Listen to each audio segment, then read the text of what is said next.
اعوذ باللہ من الشیطان الرجیم بسم اللہ الرحمن الرحیم۔ آج ہمارا تیسرا پارہ، اس کا 15 رکوع، سورۃ آل عمران، آیت نمبر 64 سے۔ قل یا اہل الکتاب، آپ کہہ دیں اے اہل کتاب، تعالوا، آؤ، الی طرف، کلمتن، ایک بات، سواء، برابر، بیننا، ہمارے درمیان، و بینکم، اور تمہارے درمیان، اللہ نعبد، کہ نہ ہم عبادت کریں، الا اللہ، سوائے اللہ کی، ولا نشرک، اور نہ ہم شریک کریں، بہ شیئا، اس کے ساتھ کچھ، ولا یتخذ، اور نہ بنائیں، بعضا،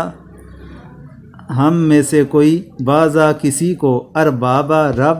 من دون اللہ، سوائے اللہ کے، فإن، پھر اگر تولوا، وہ پھر جائیں، فقولوا، تو کہہ دو تم، اشہدوا، تم گواہ رہو، بأننا مسلمون، کہ ہم مسلم ہیں۔ قل یا اہل الکتاب تعالوا الی کلمۃ سواء بیننا و بینکم، تو کہہ دے اے اہل کتاب، آؤ ایک بات کی طرف جو برابر ہے ہم میں اور تم میں، اللہ نعبد الا اللہ، کہ بندگی نہ کریں مگر اللہ کی، ولا نشرک بہ شیئا، اور شریک نہ ٹھہرائیں اس کا کسی کو، ولا یتخذ بعضنا بعضا اربابا،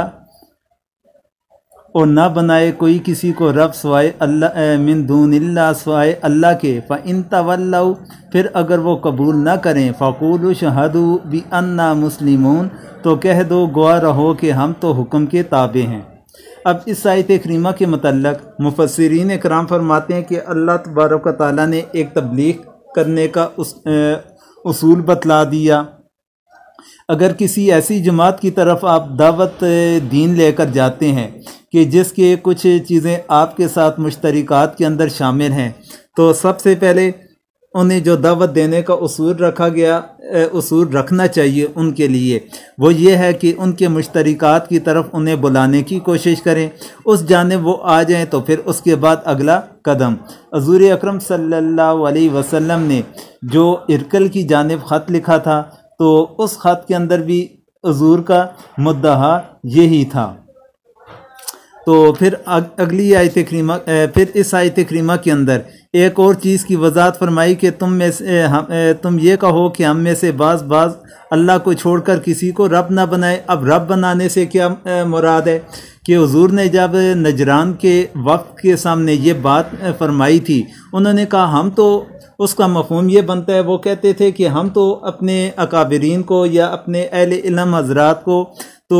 اپنا رب نہیں کہتے۔ تو حضور نے اس کے جواب کے اندر فرمایا تھا کہ کیا تم لوگ ان کے حلال کردہ چیزوں کو حلال اور ان کی حرام کردہ چیزوں کو حرام نہیں سمجھتے؟ انہوں نے کہا یہ بات تو ہے۔ تو حضور نے فرمایا کہ یہی تو چیز ہے کہ رب بنانے کے مترادف ہے، کہ تم لوگ اسی طرح ان لوگوں کو اپنا رب بنا دیتے ہو، جبکہ کسی چیز کا حلال کرنا یا کسی چیز کا حرام کرنا، اس کا جو حکم ہے یہ اللہ تبارک و تعالیٰ کی ذات ہی کر سکتی ہے۔ پھر آگے فرمایا کہ قل یا اہل الکتاب لم تحاجون فی ابراہیم، یا اہل الکتاب، اے اہل کتاب، لم تحاجون، کیوں تم جھگڑتے ہو، فی ابراہیم، ابراہیم میں، وما، اور نہیں، انزلتی، نازل کی گئی، تورات والانجیل، تورات اور انجیل، الا من بعد، مگر اس کے بعد، افلا تعقلون، تو کیا تم عقل نہیں رکھتے؟ یا اہل الکتاب لم تحاجون فی ابراہیم، اے اہل کتاب کیوں جھگڑتے ہو ابراہیم کی بابت، وما انزلت التورات والانجیل الا من بعد، اور تورات اور انجیل تو اتری اس کے بعد، افلا تعقلون، کیا تم کو عقل نہیں؟ اب اللہ تبارک و تعالیٰ نے اس آیت کریمہ کے اندر اس چیز کی وضاحت فرمائی کہ آپ ان لوگوں سے، اہل کتاب سے یہ کہیں کہ آپ حضرت ابراہیم علیہ السلام کے بارے میں کیوں جھگڑا کرتے ہیں۔ اس آیت کریمہ کے شان نزول کے بارے میں مفسرین اکرام فرماتے ہیں کہ حضور کے پاس یہودی اور عیسائی کچھ بیٹھے ہوئے تھے، تو ان کا آپس کے اندر اس بابت جھگڑا ہو گیا کہ یہودی کہنے لگے کہ حضرت ابراہیم علیہ السلام یہودی تھے، اور عیسائی کہنے لگے کہ حضرت ابراہیم علیہ السلام عیسائی تھے۔ تو اللہ تبارک و تعالیٰ نے اس آیت کریمہ کو نازل فرما دیا، تو اس چیز کی وضاحت فرما دی کہ حضرت ابراہیم علیہ السلام نہ یہودی تھے نہ عیسائی تھے۔ اس کی ساتھ میں وجہ بھی بیان فرما دی کہ تم لوگ تورات اور انجیل کی مناسبت سے بات کرتے ہو یا حضرت موسیٰ اور حضرت عیسیٰ علیہ السلام کی مناسبت سے بات کرتے ہو، تو جبکہ یہ دو کتابیں تو ان کے کافی عرصے کے بعد نازل ہوئی تھی، جبکہ حقیقت دیکھا جائے تو حضرت موسیٰ علیہ السلام جس طریقے سے آج کے یہودی ہیں، تو اس مناسبت سے دیکھا جائے تو انہیں ہم یہودی بھی نہیں کہہ سکتے۔ یہ جس طرح عیسائی آج کے زمانے کے ہیں تحریف شدہ، تو اس لحاظ سے دیکھا جائے تو حضرت عیسیٰ علیہ السلام کو عیسائی بھی نہیں کہہ سکتے۔ تو وجہ یہ کہ انہوں نے اتنی اپنی مذاہب کے اندر تحریفات کر لی ہیں، تو پھر یہ حضرت ابراہیم علیہ السلام کی نسبت کس طرح یہ لوگ دعویٰ کر سکتے ہیں۔ آگے فرمایا ہا انتم ہاؤلائی، ہاں تم وہ لوگ، حاجج تم نے جھگڑا کیا، فیما جس میں لکم بھی تمہیں اس کا علم، فلیما تحاجونا اب کیوں تم جھگڑتے ہو، فیما اس میں، لیس لکم نہیں تمہیں، بھی علم اس کا کچھ علم، واللہ اور اللہ یعلم جانتا ہے، وانتم لا تعلمون اور تم نہیں جانتے۔ ہا انتم ہاؤلائی حاججتم فیما لکم بھی علم، سنتے ہو تم لوگ جھگڑ چکے جس بات میں تم کو کچھ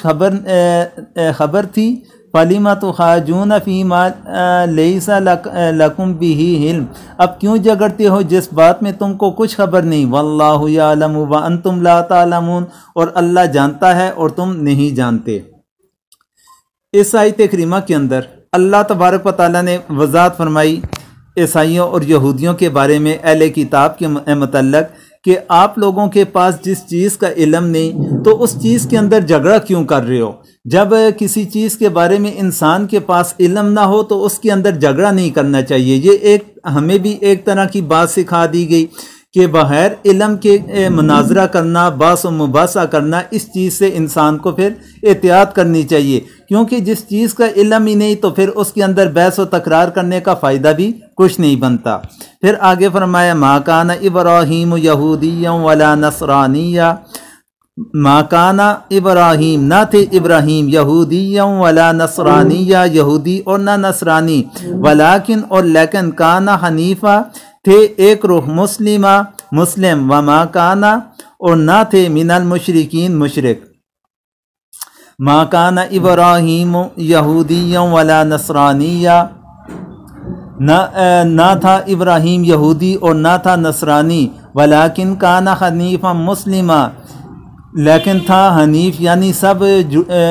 جھوٹے مذہبوں سے بیزار، وما کان من المشرکین اور نہ تھا مشرک۔ اب اس آیت کریمہ کے اندر اللہ تبارک و تعالیٰ نے حضرت ابراہیم علیہ السلام کے بارے میں وضاحت فرمائی کہ حضرت ابراہیم علیہ السلام نہ یہودی تھے نہ عیسائی تھے، تو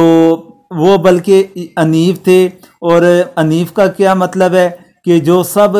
جھوٹے مذہبوں سے بیزاری کا اعلان کر لے، ایک اللہ تبارک و تعالیٰ کی طرف جھکنے والا ہو، مسلمہ، تابعدار، فرما بردار، اور ساتھ میں وضاحت فرما دی وہ تو مشرک نہ تھے، جبکہ تم اللہ تعالیٰ کے ساتھ اللہ کے بیٹے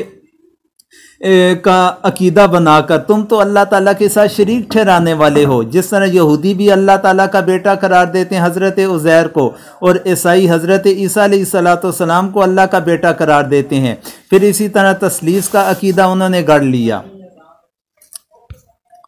ان اولی الناس بابراہیم،